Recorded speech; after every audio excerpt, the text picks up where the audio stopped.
ส่วนใหญ่คนเดียวค่ะ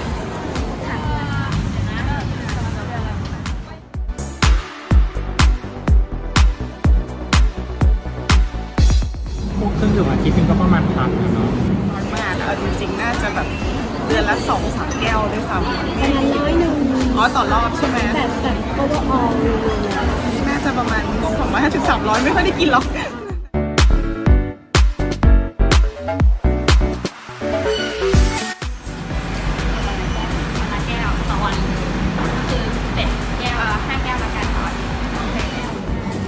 เดือนละครั้งเอง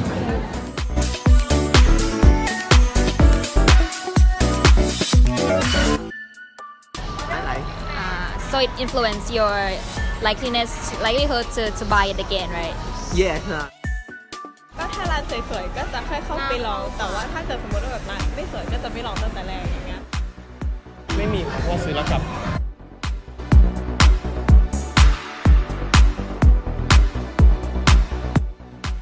เรื่องรสชาติก็น่าจะต่างค่ะแต่ว่าโดยส่วนตัวเนี่ยไม่ได้ซีเรียสว่าซื้อรสเข็นหรือว่าร้านต่างกันคือถ้าอันไหนอร่อยก็ซื้อร้านคิดว่ามีความต่างค่ะโดยส่วนตัวไม่เคยกินชานมไข่มุกที่เป็นรสเข็นเลยแต่ว่าถ้าถามว่าจะกินไหมจะเลือกซื้อไหมเราก็จะไม่เลือกที่จะบริโภคมันนะคะเพราะว่าเรารู้สึกว่ามันอาจจะไม่อนามัยไม่สะอาดเท่าแบบแบรนด์ด้วยอะไรอย่างเงี้ยเราก็ไม่รู้ว่าวัตถุดิบมันทำมาจากอะไรเราก็ไม่รู้มันจะแบบดีต่อสุขภาพเราแค่ไหนหรือว่าทำมาจากสุขภาพเราแค่ไหน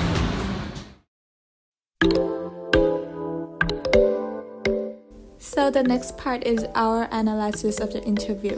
For the first question, we found out that the majority of the interviewees, either wearing school uniform or they look young, mentioned that they would post pictures on their social media.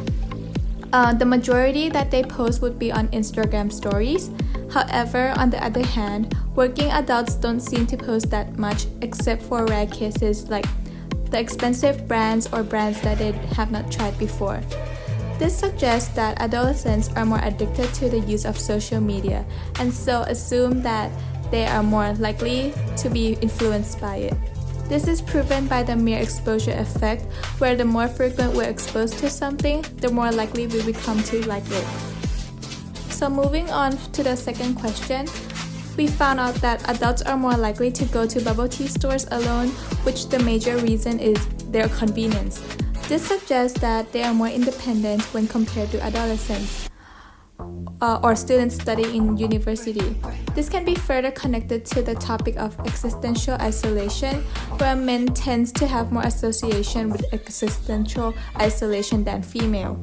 The answers from adolescents suggest that they often require company in bubble tea consumption, which leads to a higher likelihood in influence one another. Moving on to the analysis for the third question. There is a clear difference in the number of bubble tea consumption per week between adolescents and working adults. Adolescents usually report drinking 2 to 3 times per week. For some cases, they drink every day as one of their habits. The differences reveal the underlying reason where adults are likely to take the health aspect into more consideration than adolescents do. Health aspects often include the amount of sugar intake, which could lead to other severe diseases. For the fourth question, we realized that the average amount of money spent on bubble tea is 100 to 300 baht per week. However, most of the responses collected from adults would be 100 to 300 baht per month. According to the answer for question 5, which is about their favorite tea store, Koite is the most frequent answer. However, there is not a large gap difference between other bubble tea stores as well.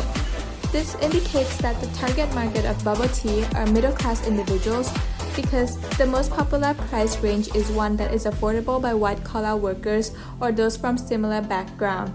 Also, socio-economic status. The most frequent brand that interviewees mentioned that has the best packaging is the Fire Tiger brand. Based on the answers, packaging can be viewed as one of the important aspects in attracting customers to try the product. Few interviewees say that decorations are peripheral cues to attract them. Peripheral cue is one of the techniques to change people's attitude. Most interviewees agreed that there is a difference between generic bubble tea and branded bubble tea stores. Half of the interviewees are interviewed by comparing bubble tea carts and branded bubble tea stores, and half of them compared between Oshaya as a generic bubble tea store and branded bubble tea stores. From the first group, bubble tea cart versus branded bubble tea, there are 3 factors that differ, which are providing their choice of sugar level, how clean it is, and the quality of the ingredients used. Brand takes into consideration the preference and healthful lifestyle of the customers. On the other hand, the second group, Oshaya versus branded bubble tea, customers are more concerned of the quality of the ingredients like the tea itself or the ingredients used to make bubble, as well as the quality of the milk used. However, there are certain expectations where some answers supported our hypothesis of how social media influences consumption.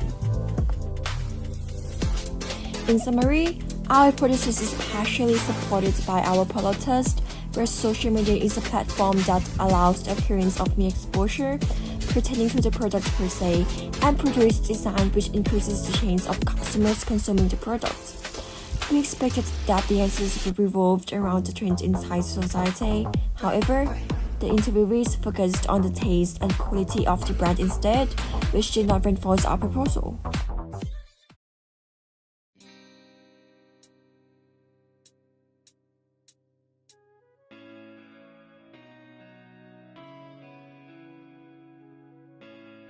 Out of the surveyed sample of 121 individuals from countries such as Canada, Mexico, Switzerland, and Germany, to name a few, the question of whether tourists perceive bubble tea as a cultural experience was examined. Reasons why participants think that bubble tea is a cultural experience can be grouped into 3 main factors. First, it is distinctive. Some participants believe that some countries don't have it, and every country has its own unique food to try out. Some cultures drink tea differently. We just happen to drink it with milk and boba, which is rather unique. And the preference of beverages such as bubble tea in Asia is unique to cultures of different regions. Second, its prevalence in a specific culture or specific cultures. Some participants believe that a cultural experience depends on the trend of a specific society that makes it a culture.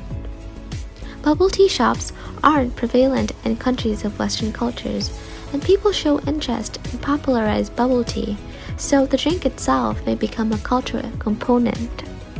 Third, its high monetization for businesses in Bangkok. Bubble tea is quite pricey, and people would have to be wanting to pay to experience drinking it. And reasons why participants think that drinking bubble tea is not a cultural experience can be grouped into 5 main factors. First, it is simply a beverage preference. Some participants believe that bubble tea consumption is merely a consumer preference. Second, it is not distinctive enough to a certain area. Some participants believe that bubble tea is prevalent in all Asian cultures, thus it is not unique to Bangkokian culture. Third, popularization in a society does not mean culture specific.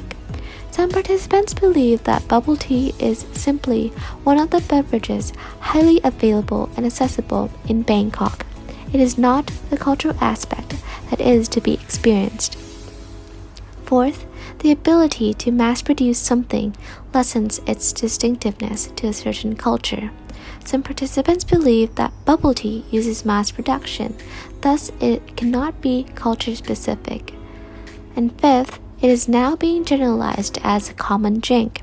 Some participants believe that some components of cultures can be generalized in other cultures, such as Poland's and Russia's vodka as a generic alcoholic beverage, and bubble tea isn't culture specific in this sense. Furthermore, the question of whether individuals are aware of the health consequences of drinking bubble tea and whether they choose to drink bubble tea at the expense of their health are also examined. Most are aware that drinking bubble tea affects their health, but drink it anyways. Some people who exercise do not mind the consumption. Some try to drink it moderately. Some order theirs with low sugar level. Most prefer their drinks with 50%, 25%, and 75% of sugar levels respectively.